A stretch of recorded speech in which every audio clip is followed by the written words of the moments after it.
Hi, I'm Jeff Gonzales, president of Trident Concepts, and I'm here for Back to Basics with CCW Safe. Today we're going to talk about safe firearm storage. And we're primarily talking about safe firearm storage in the home. So the first thing we want to talk about is, what is the condition of the firearm? There's a lot of conditions, and if you're new to firearms and you're new to storing firearms, the first thing you want to do is want to find out whether or not you want to store that firearm loaded or unloaded, right? So you got to kind of really think about it. What am I going to really be relying on this firearm for? Home defense? Do I need to be able to get to it quickly? And if so, do I want to struggle with the idea of charging the firearm so that it is actually ready to go? So that kind of leads us into a question that you have to start to answer, right? Because there are basically four ways that you can load or four different conditions for the firearm. Depends on what type of firearm you have, but most firearms that are being purchased right now are striker-fired firearms. So that means I have loaded the firearm so that there's a round in the chamber and a loaded magazine in the gun.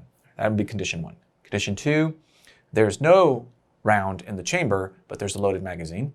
Condition three, no round in the chamber, no magazine in the gun. Right? So you can see that there's kind of like a descending level of readiness based off of what condition you choose. So give it some thought, figure out what's going to work best for you.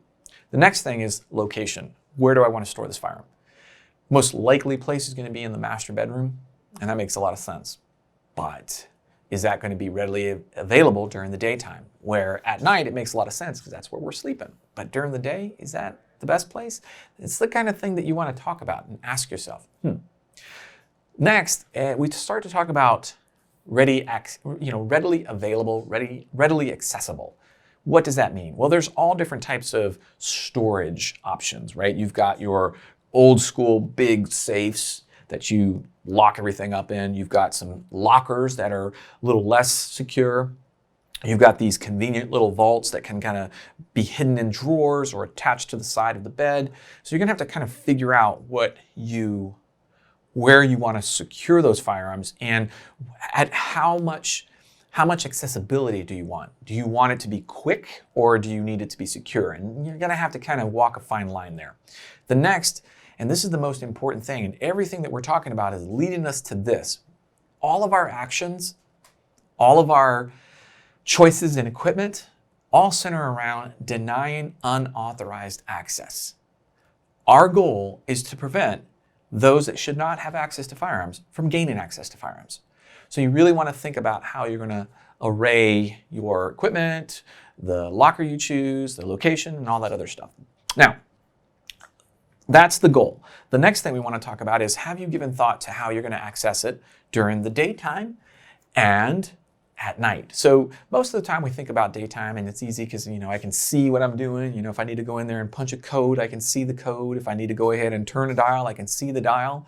But what about nighttime, right? So if we're in our beds in the middle of the night and we hear a commotion and we're going to go and investigate that commotion with a firearm and we have to gain access, well, can you even do that?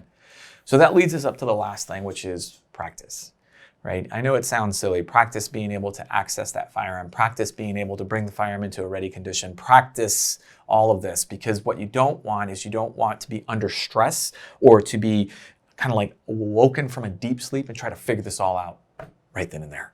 So hopefully these little techniques, these little tips are going to help you in properly securing your firearm to prevent unauthorized access. I'd love to hear any questions or comments. I'm Jeff Gonzales. Until then, take care and stay safe.